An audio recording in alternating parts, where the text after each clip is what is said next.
सुप्रभात। आज हम प्रथम वर्ष कला के द्वितीय प्रश्न पत्र कथा साहित्य में की पहली कहानी चंद्रधर शर्मा गुलेरी की उसने कहा था पर चर्चा करेंगे, क्योंकि चंद्रधर शर्मा गुलेरी उन साहित्यकारों में से एक हैं जिन्होंने अपने जीवन काल में बहुत कम लिखा किंतु अधिक प्रसिद्धि प्राप्त की। गुलेरी जी कुल मिलाकर 3 कहानियाँ उन्होंने लिखी, सुखमय जीवन, बुद्धू का कांटा और उसने कहा था, और इन्हीं के माध्यम से वे हिंदी जगत में एक श्रेष्ठ कहानीकार के रूप में विख्यात हुए। जिस समय गुलेरी जी का आविर्भाव हुआ उस समय घटना प्रधान तिलिस्म की भयानक, झूठी और काल्पनिक कहानियों के सृजन में साहित्यकार भटक रहे थे। गुलेरी जी ने हिंदी कहानी को इन अभौतिक और अप्राकृतिक तत्वों की कैद से निकालकर मनोविज्ञान की ओर अपनी रुचि प्रदर्शित की और पात्रों की अंतर्वृत्ति के चित्रण की ओर ध्यान दिया तथा आकस्मिक घटनाओं के स्थान पर मानवीय करुणा, संवेदना व यथार्थ अनुभूति को कहानी का मूल आधार बनाया। इन्होंने कल्पना के स्थान पर यथार्थ जीवन को विशेष महत्व दिया और उसने कहा था कहानी इसी का जीवंत प्रमाण बन गई।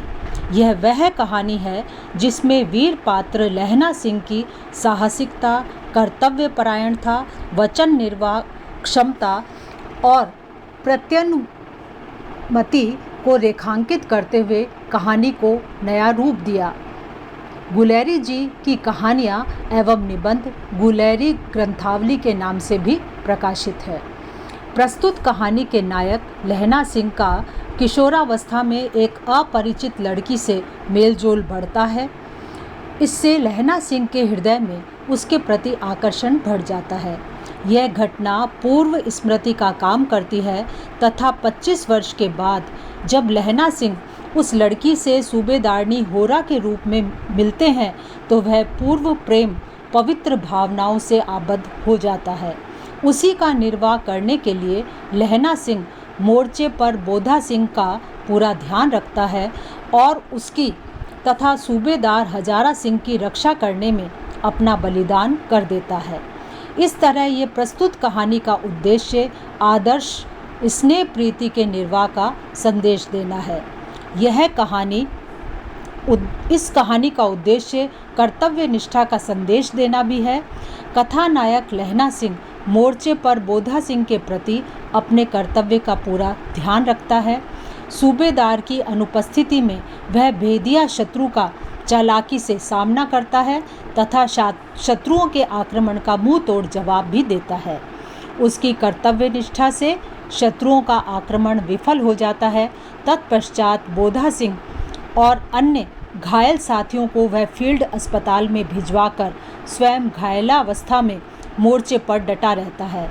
इस तरह कर्तव्य निर्वाह के लिए वह अपने प्राणों की बाजी लगा देता है। कह सकते हैं कि प्रस्तुत कहानी में शिल्प शैली का बहुत सुंदर प्रयोग हुआ है।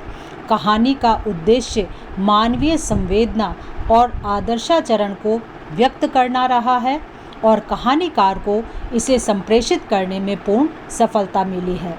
इस विशेषता के कारण ही प्रस्तुत कहानी सर्वोत्कृष्ट तथा प्रशस्य रचनाओं में गिनी जाती है।